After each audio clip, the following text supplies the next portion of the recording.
Está no ar mais um Capital Humano, apesar de terem taxas de empregabilidade mais elevadas que as universidades. Os institutos politécnicos estão com um problema de alguma falta de procura. Este ano ficaram com mais de 30% das vagas por preencher. Na terceira fase do Concurso Nacional de Acesso, no Politécnico do Mar, por exemplo, apenas 3 em cada 10 vagas foram ocupadas no concurso nacional. Não é o caso do Instituto Politécnico de Setúbal, que preencheu mais de metade dos seus lugares em todos os seus cursos. Com 30 anos, o Politécnico de Setúbal tem uma forte ligação às empresas. Um dos exemplos é o lançamento de uma nova pós-graduação com a Volkswagen Auto Europa e o Centro de Excelência para a Inovação da Indústria Automóvel, para preencher uma lacuna de recursos humanos. Hoje, no Capital Humano, temos Pedro Dominguinhos, ele que é presidente do Politécnico de Setúbal. Esta forte ligação ao meio empresarial, de que esta pós-graduação é um exemplo, é um bocado o segredo do sucesso da elevada empregabilidade que o Politécnico de Setúbal tem. Sem dúvida alguma. É crucial nós desenvolvermos formações que respondam às necessidades da envolvente, das empresas e demais organizações, e esta pós-graduação é um exemplo muito claro de como nós conseguimos dar uma resposta a uma necessidade da Volkswagen Auto Europa.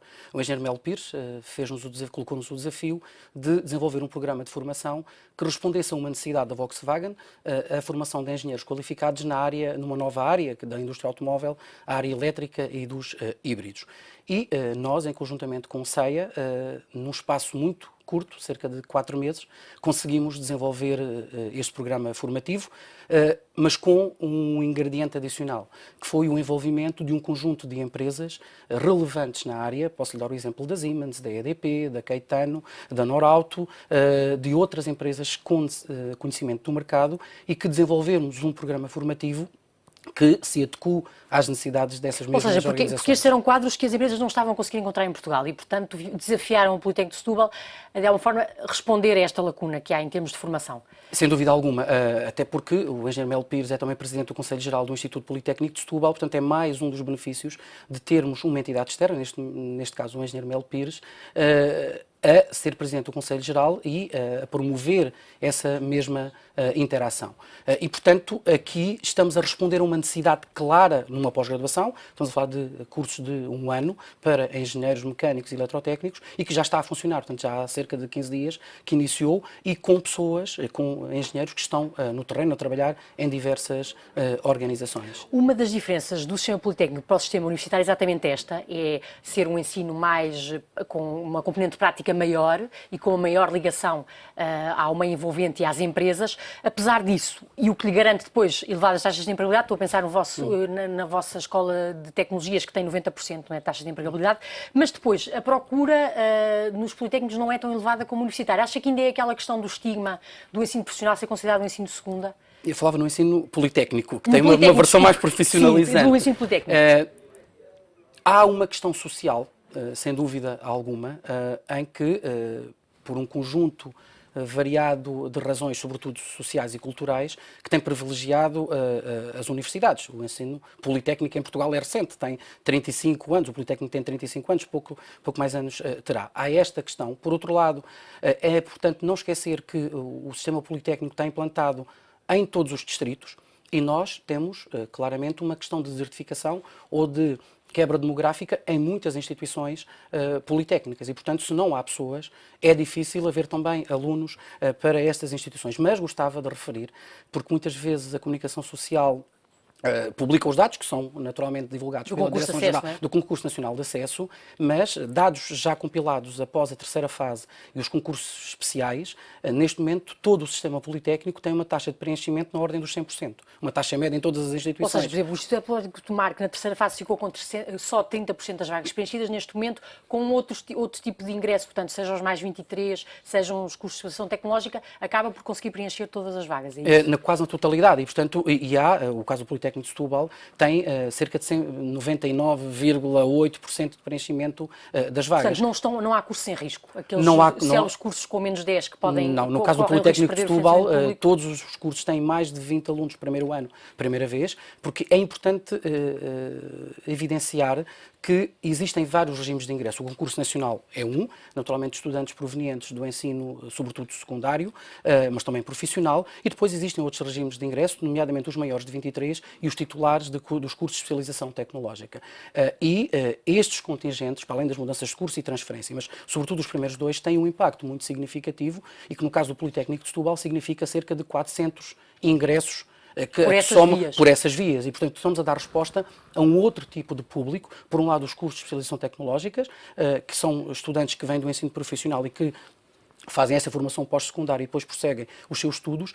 E eu evidenciava também a questão dos maiores de 23 anos, porque estamos a falar de ativos que estão no mercado de trabalho, maiores de 23 anos, e que regressam ao mercado de trabalho. Nós temos 2 ou 3 exemplos muito concretos de empresas da região, a Auto Europa é um dos casos, onde nos últimos anos formámos mais de 200 pessoas. Portanto, obtiveram o seu grau de licenciado ou o seu grau de mestre. E é importante ter a noção de que o ensino politécnico, porque tem muitos cursos noturnos, portanto, se nós analisarmos a procura dos cursos noturnos, é extremamente reduzida pelo Concurso Nacional de Acesso. Porquê? Porque os concursos em horário pós-laboral dirigem-se sobretudo a ativos.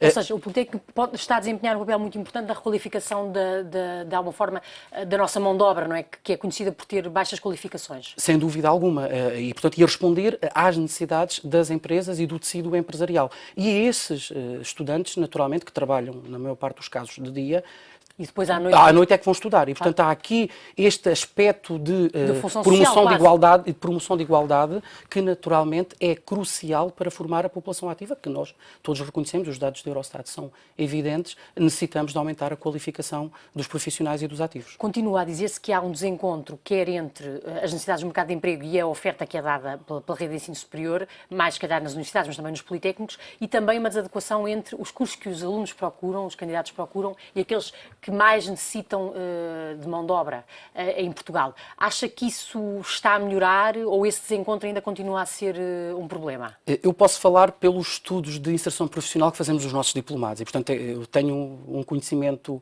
aprofundado sobre este tema porque há 3 anos consecutivos que fazemos um acompanhamento anual através de um inquérito telefónico aos nossos diplomados. Temos taxas de resposta na ordem dos 80% e também às empresas. Portanto, desse ponto de vista, as necessidades das empresas genericamente são satisfeitas. Há áreas a melhorar, não tenho a mínima dúvida, as chamadas soft skills, são áreas que cada vez mais as empresas procuram e é interessante perceber que com as competências técnico-científicas as empresas estão muito satisfeitas. Ou seja, as empresas, quando recebem os diplomados, no caso do Instituto Politécnico de Setúbal, sentem que eles estão aptos para cumprir o que é necessário no posto que vão ocupar?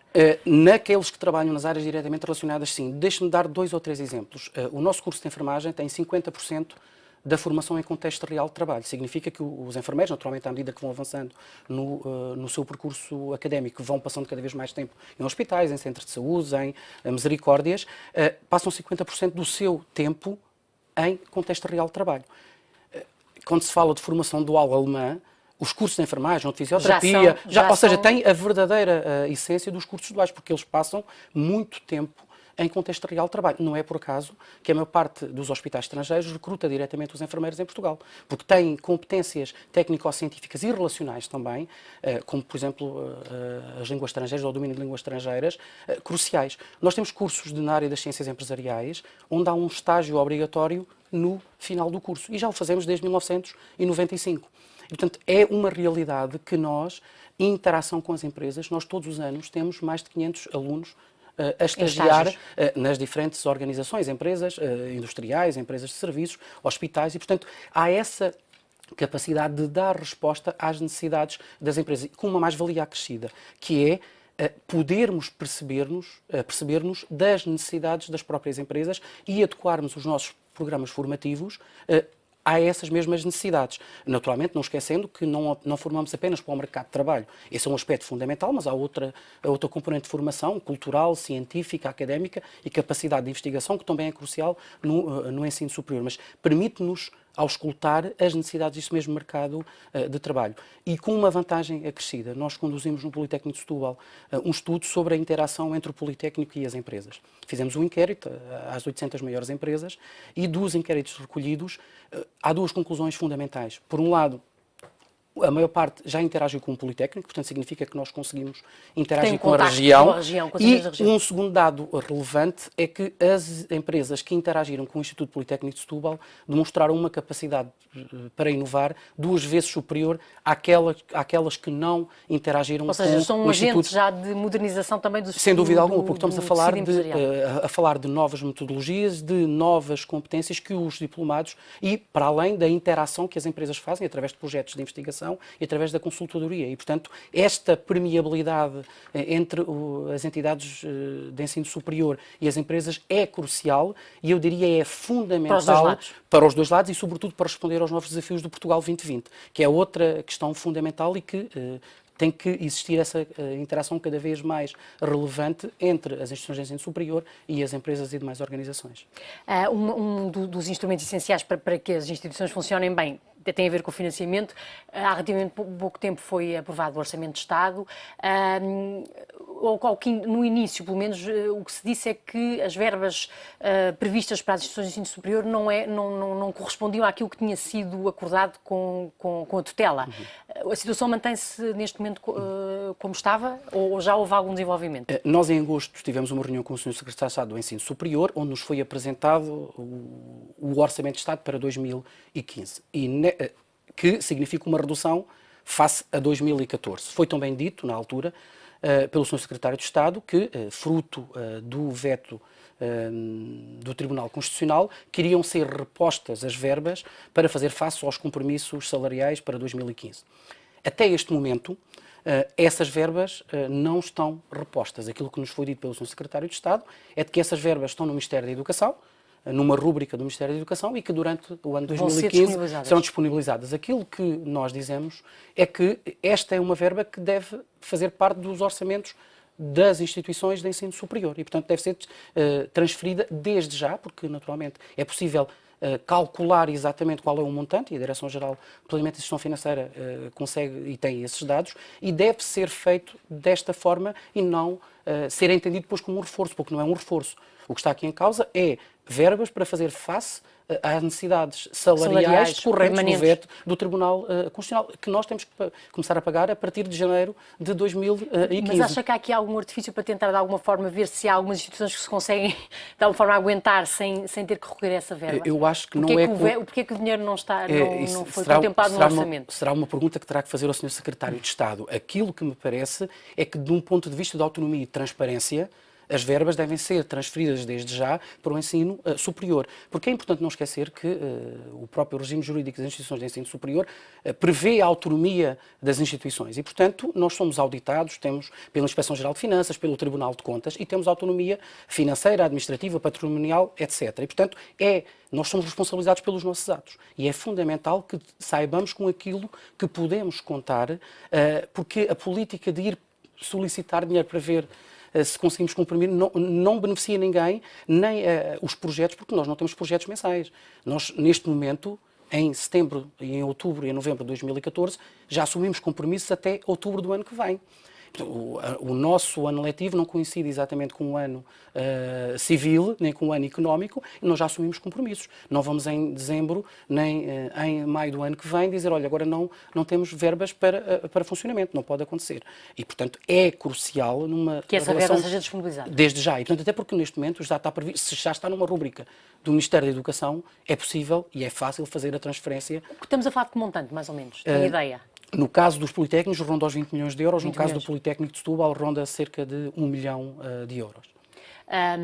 De qualquer forma, acha que ia bem de alguma forma, da previsão de que se faz em termos de contratos, de propostas ou de planos plurianuais de desenvolvimento, acha que este modelo de financiamento devia ser alterado? No sentido de não ser a alocação do orçamento ou definição não ser definida anualmente, mas sim a um prazo maior, por exemplo? Para que não haja esta navegação à vista anual. Sem dúvida alguma, até porque há projetos que necessitam de algum tempo para ser concretizados. Quando nós admitimos alunos, um ano, estamos a garantir que o curso tem que funcionar pelo menos 3 anos. E, portanto, quando fazemos projetos de investigação e quando temos projetos de investigação aprovados, não é de um ano. Quando queremos promover o sucesso escolar ou a interação com as empresas, estamos a pensar a médio prazo, até porque a maior parte das instituições de ensino superior está cá há décadas, outras há centenas de anos. E, portanto, há aqui essa necessidade de alguma previsibilidade. E, portanto, a existência de contratos plurianuais indexados ao desempenho económico pode ser um dos modelos, há outros. Por outro lado, é importante haver uma forma de financiamento. Nós temos, e o CSISP também o tem dito, eu, enquanto Presidente do Politécnico de Setúbal, também o defendo, é importante haver uma forma de financiamento e não com base no histórico. Porque com base no histórico não estamos a premiar o desempenho. Naturalmente que podemos fazer face a questões relevantes que podem ocorrer anualmente, mas é importante ter objetivos claros para o sistema e as instituições terem uma previsibilidade com aquilo que poderão cumprir e não anualmente não saberem o que é que poderão contar para o próximo ano. Com este rap terminamos aqui a nossa entrevista. Pedro Dominguinhos, ele que é presidente do Instituto Politécnico de Setúbal, uma escola que aposta no empreendedorismo e também numa forte ligação às empresas da região. Já sabe, pode encontrar mais oportunidades de emprego e formação todas as segundas-feiras no suplemento Universidades e Emprego do Diário Económico. Voltamos na próxima edição com mais um tema de capital humano, o recurso mais importante de qualquer empresa, a economia de sucesso.